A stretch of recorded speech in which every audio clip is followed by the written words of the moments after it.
बच्चों, हम अपने दैनिक जीवन में बहुत सारी धातुओं का उपयोग करते हैं। इनमें से कुछ धातुएं जैसे आयरन, कॉपर, गोल्ड तथा सिल्वर, ये सभी धातुएं मानव सभ्यता के विकास में बहुत ही उपयोगी रही हैं। ये सभी धातुएं संक्रमण तत्वों के अंतर्गत आती हैं। संक्रमण तत्व, यही आज का हमारा टॉपिक है। तो बच्चों, मैं डॉक्टर मधु यादव GGIC प्रयागराज से माध्यमिक शिक्षा विभाग द्वारा चलाए जा रहे इस ऑनलाइन क्लास में आज मैं आपको पढ़ाऊंगी D एवं F ब्लॉक के तत्व।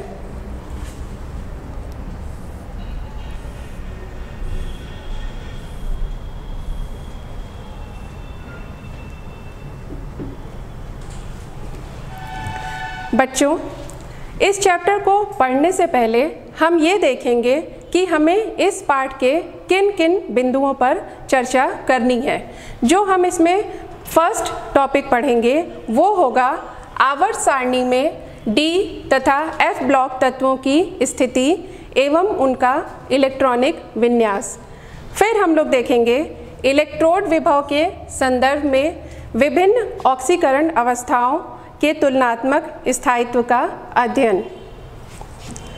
और फिर लास्ट में हम लोग देखेंगे D तथा F ब्लॉक के तत्वों के सामान्य गुण।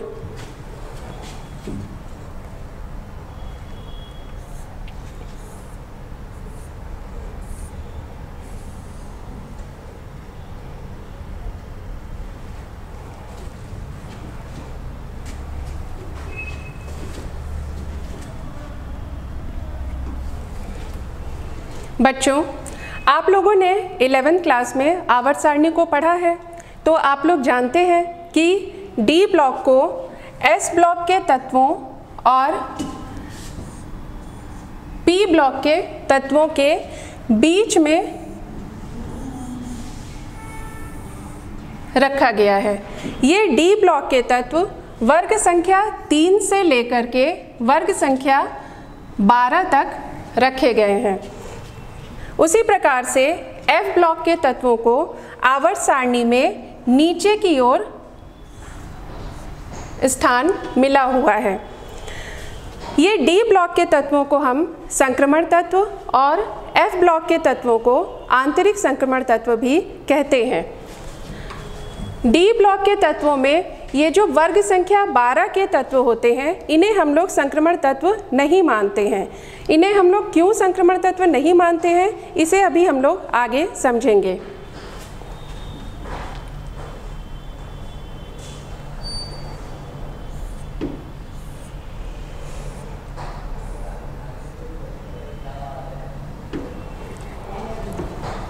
तो बच्चों, हम लोग सबसे पहले पढ़ेंगे D ब्लॉक के तत्व। D ब्लॉक के तत्वों को ट्रांजिशन एलिमेंट्स या संक्रमण तत्व भी कहते हैं, अभी हमने आपको बताया।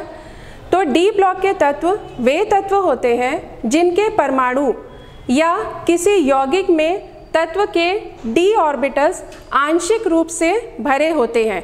पूरी तरीके से भरे नहीं होने चाहिए, फुल्ली फिल्ड नहीं होने चाहिए, पार्शियली फिल्ड होने चाहिए। ऐसे तत्व संक्रमण तत्व कहलाते हैं।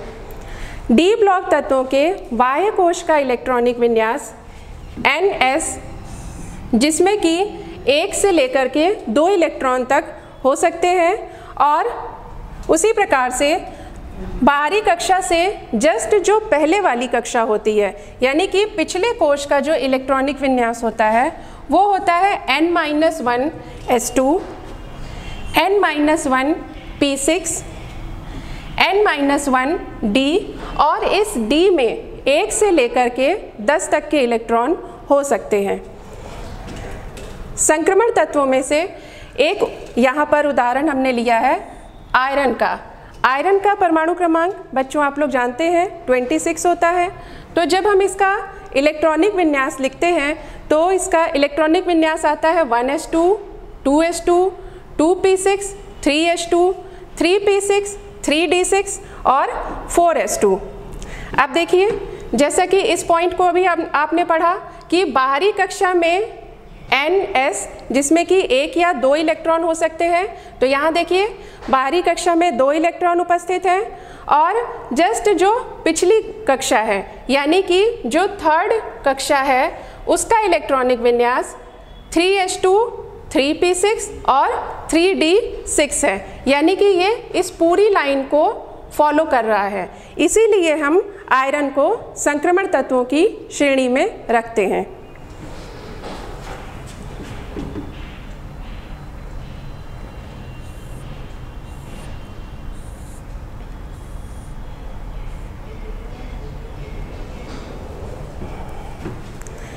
आवर्त सारणी में संक्रमण तत्वों की 4 श्रेणियां होती हैं। आवर्त सारणी का जो चौथा आवर्त होता है उसमें 3D श्रेणी पाई जाती है। इसे हम क्यों 3D श्रेणी कहते हैं? क्योंकि जो D होता है वो n-1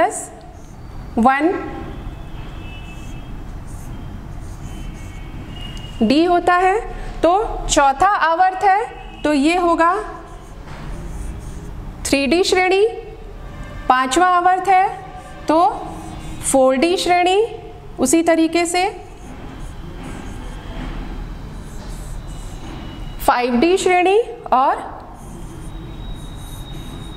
6D श्रेणी। 3D श्रेणी में स्कैंडियम 21 से लेकर के जिंक 30 तक के तत्वों को रखा गया है। 4D श्रेणी में येट्रियम 39 से लेकर के कैडमियम 48 तक के तत्वों को रखा गया है।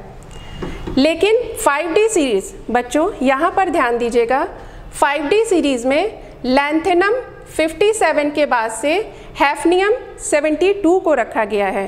तो फिर इसके बीच के तत्व कहाँ गए? जो इसके बीच के तत्व होते हैं यानी कि परमाणु क्रमांक 58 से लेकर के परमाणु क्रमांक 71 तक के तत्वों को F ब्लॉक में नीचे की तरफ रखा गया है। और फिर परमाणु क्रमांक 72 हैफनियम से लेकर के परमाणु क्रमांक 80 मरकरी तक के तत्वों को 5D श्रेणी में स्थान मिला हुआ है। 6D सीरीज की बात अगर हम करें तो इसमें देखिए एक्टिनियम 89 को रखा गया है, उसके बाद से रदरफोर्डियम 104 आ जाता है। तो इनके बीच के जो तत्व है ये फिर से F ब्लॉक के तत्वों में रखा गया है। और 6D सीरीज में रदरफोर्डियम 104 से लेकर के कॉपरनीशियम 112 तक के तत्वों को रखा गया है। 5D सीरीज और 6D सीरीज में ये जो बीच में F ब्लॉक के तत्व आ जाते हैं, ऐसा इसलिए होता है क्योंकि इन आवर्तों में, जब हम इन आवर्तों में जो तत्व उपस्थित हैं, जब हम उसका इलेक्ट्रॉनिक कॉन्फ़िगरेशन लिखते हैं तो हम देखते हैं कि d ऑर्बिटल्स में इलेक्ट्रॉन भरने से पहले 4f ऑर्बिटल आ जाता है जिसमें कि इलेक्ट्रॉन पहले भरने लगते हैं। इसी कारण से यहाँ पर F ब्लॉक के तत्व आ जाते हैं, लेकिन उसको पीरियोडिक टेबल में हमने अलग रखा हुआ है।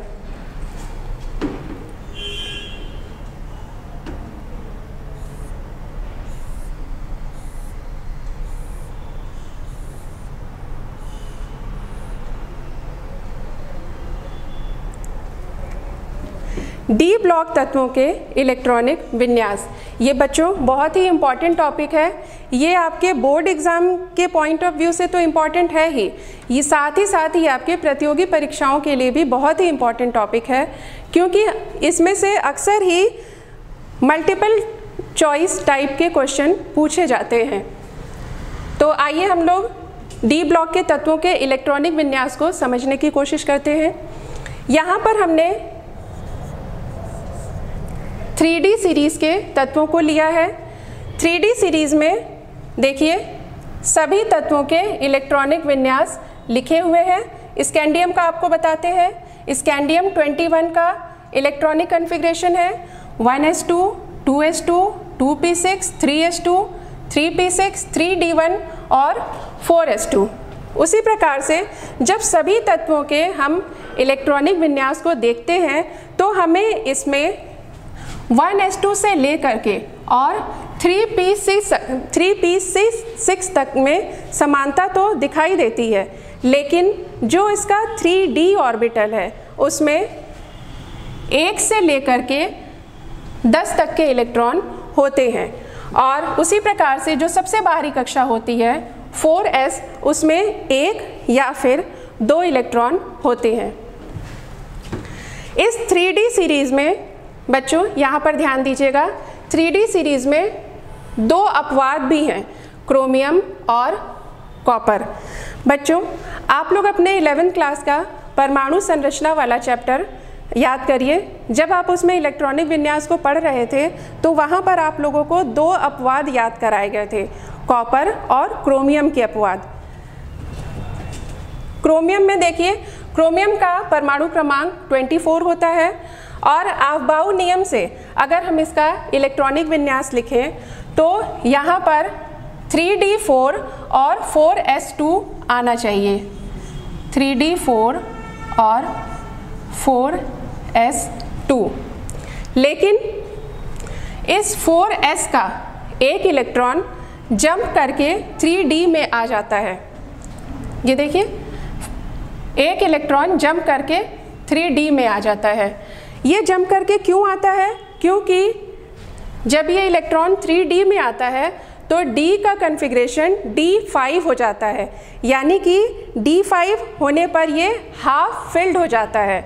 जैसा कि आपको पता है कि d में 10 इलेक्ट्रॉन्स होते हैं, d में 5 ऑर्बिटल्स होते हैं, तो पांचों ऑर्बिटल्स में अनपेयर्ड इलेक्ट्रॉन भर जाते हैं और ये हाफ फिल्ड हो जाता है। तो d ऑर्बिटल्स 2 केसेस में स्टेबल होता है, या तो d ऑर्बिटल्स हाफ फिल्ड हो और या फिर d ऑर्बिटल्स फुल्ली फिल्ड हो। तो क्रोमियम के केस में d ऑर्बिटल्स हाफ फिल्ड हो जाते हैं, इसीलिए 4s का एक इलेक्ट्रॉन जंप करके 3d में आ जाता है। उसी प्रकार से कॉपर का केस अगर हम देखें तो कॉपर का एटॉमिक नंबर 29 होता है। अगर अफबाउ नियम से हम इसका इलेक्ट्रॉनिक कन्फिग्रेशन लिखने की कोशिश करें तो हम देखते हैं कि इसका कन्फिग्रेशन आना चाहिए 3d9 और 4s2। लेकिन जैसा अभी हमने आपको बताया कि d ऑर्बिटल्स की स्टेबिलिटी के लिए इन ऑर्बिटल्स को या तो हाफ फिल्ड होना चाहिए और या फिर फुल्ली फिल्ड होना चाहिए, और सभी ऑर्बिटल्स हमेशा ही स्टेबिलिटी की ओर ही मूव करते हैं। तो ये जो 4s के इलेक्ट्रॉन है इसमें से एक इलेक्ट्रॉन जंप करके d ऑर्बिटल में आ जाता है और इसको फुल्ली फिल्ड बना देता है। फुल्ली फिल्ड होने के कारण ये स्थायी हो जाता है, तो इसका कन्फिग्रेशन 3d10 और 4s1 हो जाता है। 3d सीरीज़ में सिर्फ क्रोमियम और कॉपर को अगर हम छोड़ दें तो बाकी सभी तत्वों में सिमिलर पैटर्न रहता है, इलेक्ट्रॉनिक कन्फिग्रेशन का सिमिलर पैटर्न ही हमें देखने को मिलता है।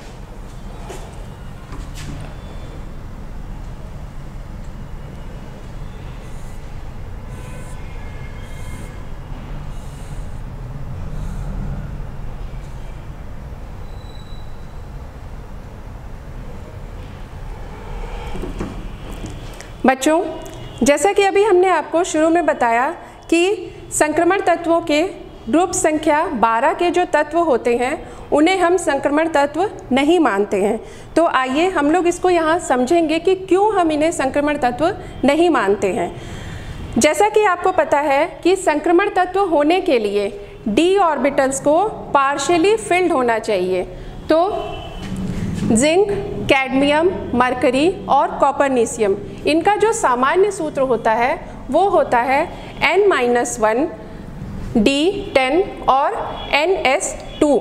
ये इनका सामान्य सूत्र मूल अवस्था में भी होता है और इनकी ऑक्सीकरण अवस्था में भी होता है। जबकि संक्रमण तत्वों के लिए ये बहुत ही ज़रूरी कंडीशन है कि d ऑर्बिटल्स जो है वो पार्शियली फिल्ड होने चाहिए, चाहे वो मूल अवस्था में पार्शियली फिल्ड हो, और अगर मूल अवस्था में पार्शियली फिल्ड नहीं है तो कम से कम ऑक्सीकरण अवस्था में तो पार्शियली फिल्ड होने ही चाहिए। लेकिन ग्रुप संख्या 12 के तत्वों में ऐसा देखने को नहीं मिलता है, इसीलिए इन्हें हम संक्रमण तत्व नहीं मानते हैं।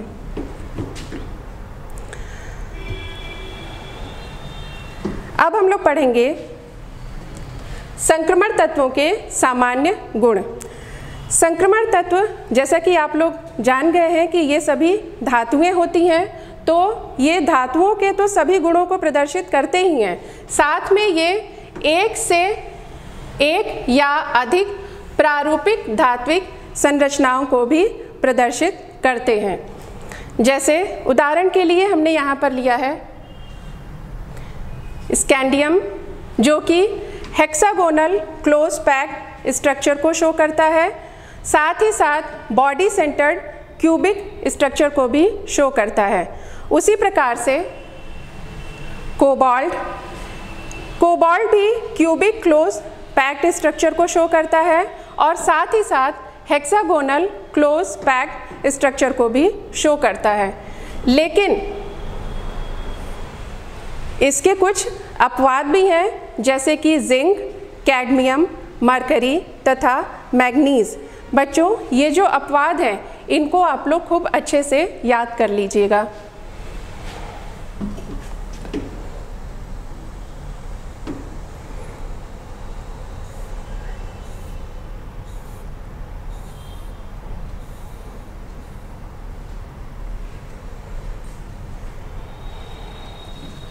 संक्रमण तत्वों के भौतिक गुण। संक्रमण तत्व अति कठोर तथा अल्प वाष्पशील होते हैं। साथ ही साथ ये संक्रमण तत्वों के गलनांक और क्वथनांक भी उच्च होते हैं। अब गलनांक और क्वथनांक उच्च होने का क्या कारण है? उच्च गलनांक का कारण है जो संक्रमण तत्वों के परमाणु होते हैं उनके बीच में जो इंटर एटॉमिक मेटालिक बॉन्डिंग होती है वो बहुत ही स्ट्रॉन्ग होती है। क्यों स्ट्रॉन्ग होती है? क्योंकि इस बॉन्डिंग को होने के लिए जो बाहरी कक्षा के s ऑर्बिटल्स के इलेक्ट्रॉन्स हैं वो तो पार्टिसिपेट करते ही हैं, साथ ही साथ जो पिछली कक्षा के d ऑर्बिटल्स के इलेक्ट्रॉन्स हैं वो भी, उनकी भी बराबर की भागीदारी रहती है इस बॉन्ड को बनाने में। तो जितने ज़्यादा d में इलेक्ट्रॉन्स होंगे उतनी ज़्यादा उनकी भागीदारी होगी और उतना ही ज़्यादा ये बॉन्ड स्ट्रॉन्ग रहेगा, और जितना ज़्यादा ये बॉन्ड स्ट्रॉन्ग रहेगा उतना ही ज़्यादा इनका गलनांक उच्च रहेगा।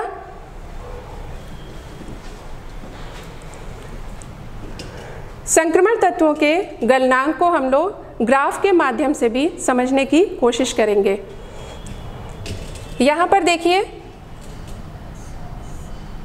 एक्स एक्सिस पर एटॉमिक नंबर को लिया है और वाई एक्सिस पर मेल्टिंग पॉइंट को लिया है। ये 3D सीरीज के तत्व हैं, ये सभी 4D सीरीज के तत्व हैं और ये सभी 5D सीरीज के तत्व हैं। अब बच्चों, ग्राफ को ध्यान से देखिए, जैसे जैसे एटॉमिक नंबर बढ़ता है वैसे वैसे मेल्टिंग पॉइंट बढ़ता है और उसके बाद से एक कंडीशन पर आ करके मेल्टिंग पॉइंट सबसे हाई रहता है। ये देखिए, ये जो कंडीशन है वो है D5 की कंडीशन।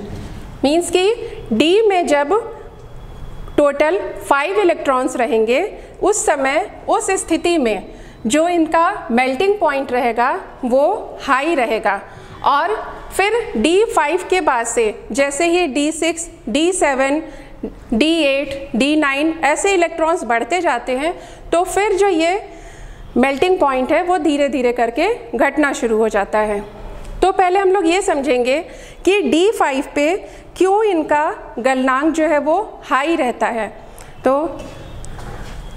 आप लोग इसको देखिए, जैसा अभी हमने आपको बताया कि गलनांक को उच्च होने के लिए जो उसका मेन रीज़न है वो है इंटर एटॉमिक मेटालिक बॉन्डिंग, और इंटर एटॉमिक मेटालिक बॉन्डिंग में Ns इलेक्ट्रॉन के साथ साथ N-1 d इलेक्ट्रॉन्स भी पार्टिसिपेट करते हैं। तो जितने ज़्यादा d इलेक्ट्रॉन्स होंगे उतनी ज़्यादा inter atomic metallic bonding strong होगी।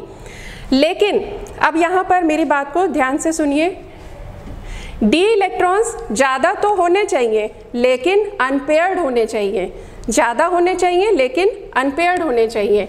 अगर अनपेयर्ड रहेगा तभी तो बॉन्डिंग करेगा। अगर D6 है तो उसमें नंबर ऑफ अनपेयर्ड इलेक्ट्रॉन्स कितने हो गए? 4 हो गए।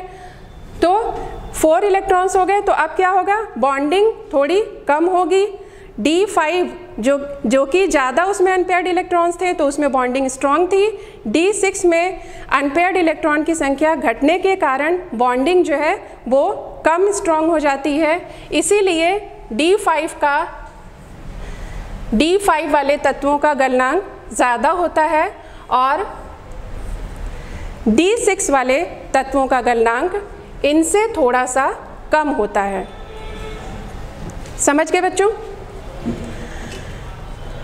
इसमें भी कुछ अपवाद हैं, इन अपवाद को आपको याद करना पड़ेगा। जैसे 3D सीरीज़ में मैग्नीज और 4D सीरीज़ में टेक्नीशियम।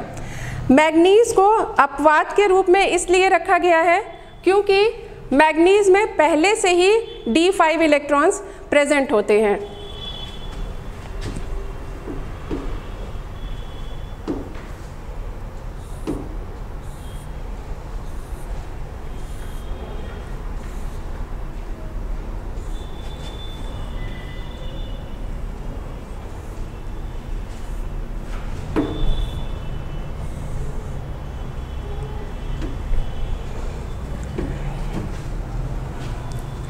संक्रमण तत्वों के परमाणुओं और उनके आयंस की त्रिज्या। संक्रमण तत्वों के परमाणु और आयंस की त्रिज्या एटॉमिक नंबर बढ़ने के साथ साथ घटती है और घटते घटते लगभग स्थिर सी हो जाती है। अगर हम इसकी वैल्यूज़ को ध्यान से देखें तो देखिए जैसे जैसे एटॉमिक नंबर बढ़ रहा है वैसे वैसे परमाणु की त्रिज्या धीरे धीरे घट रही है और घटते घटते लगभग स्थिर सी हो जाती है। उसी प्रकार से आयंस की भी त्रिज्या धीरे धीरे घटती है और लगभग स्थिर सी हो जाती है। तो ये त्रिज्या जो है वो क्यों घटती है? घटने का जो कारण है वो है d ऑर्बिटल्स की शील्डिंग। शील्डिंग क्या होता है? शील्डिंग मीन्स होता है बचाना। किससे बचाना? जो ये नाभिक है, नाभिक का जो आवेश है ये जो सबसे बाहरी कक्षा के इलेक्ट्रॉन्स हैं उनको अपनी तरफ खींचता है। तो जो ये बीच में d इलेक्ट्रॉन्स प्रेजेंट होते हैं ये बाहरी कक्षा के इलेक्ट्रॉन्स को नाभिकीय आवेश से शील्ड करते हैं। कैसे शील्ड करते हैं? क्योंकि ये भी तो रिपेल करेंगे, बाहरी कक्षा के इलेक्ट्रॉन्स को ये भी तो रिपेल करेंगे। तो ये जो रिपल्शन है वो अट्रैक्शन से जब ज़्यादा होता है तब ये शील्डिंग होती है। लेकिन अगर परमाणु क्रमांक बढ़ रहा है तो नाभिकीय आवेश भी बढ़ेगा। तो नाभिकीय आवेश बढ़ने के साथ साथ जो ये अट्रैक्शन है वो बढ़ जाता है और उसके कंपैरिजन में रिपल्शन कम हो जाता है और रिपल्शन कम होने के कारण शील्डिंग जो है वो कम हो जाती है। और अगर शील्डिंग कम होगी तो जो परमाणु की त्रिज्या है वो भी कम हो जाएगी क्योंकि ये जो अट्रैक्शन फोर्स है ये बाहरी कक्षा के इलेक्ट्रॉन्स को अपनी तरफ खींच लेगा।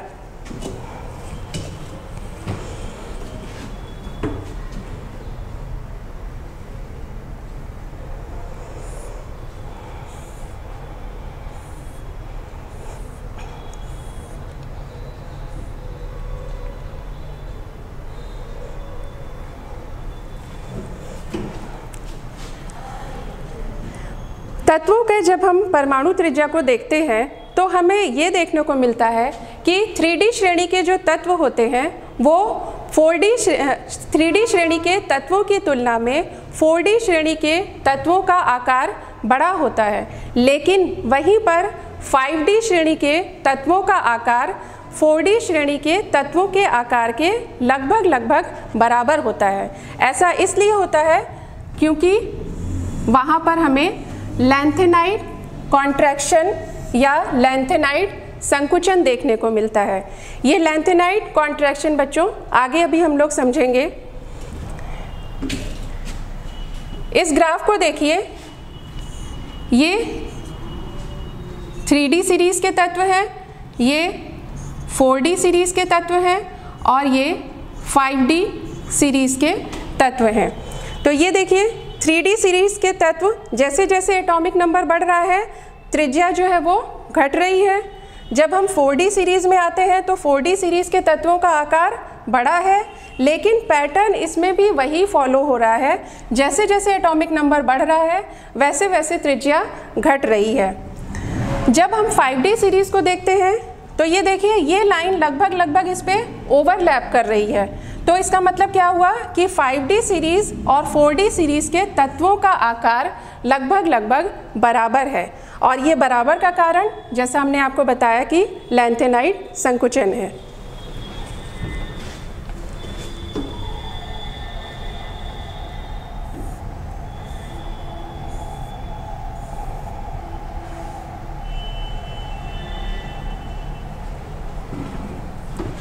बच्चों, आज के इस पाठ में हम लोग इतना ही पढ़ेंगे। आपके लिए अभ्यास के लिए कुछ प्रश्न हमने यहाँ पर दिए हैं। पहला जो प्रश्न है वो है, निम्नलिखित के इलेक्ट्रॉनिक विन्यास को लिखिए। Cr3+, CO2+ और Mn2+, इनके इलेक्ट्रॉनिक विन्यास को लिखना है आपको। इसके लिए सबसे पहले आप क्या करेंगे कि आप क्रोमियम का इलेक्ट्रॉनिक विन्यास लिखेंगे और उसमें से 3 इलेक्ट्रॉन को निकाल देंगे तो Cr3+ का इलेक्ट्रॉनिक विन्यास आ जाएगा। उसके बाद से जो सेकंड क्वेश्चन है वो है, डी ब्लॉक के तत्वों में कौन से तत्व संक्रमण श्रेणी के तत्व नहीं कहे जा सकते हैं। ये अभी हमने आपको समझाया कि डी ब्लॉक के वे कौन से तत्व हैं जिनको कि संक्रमण श्रेणी के तत्व नहीं कहे जा सकते हैं। बच्चों, आज के लिए इतना ही। धन्यवाद।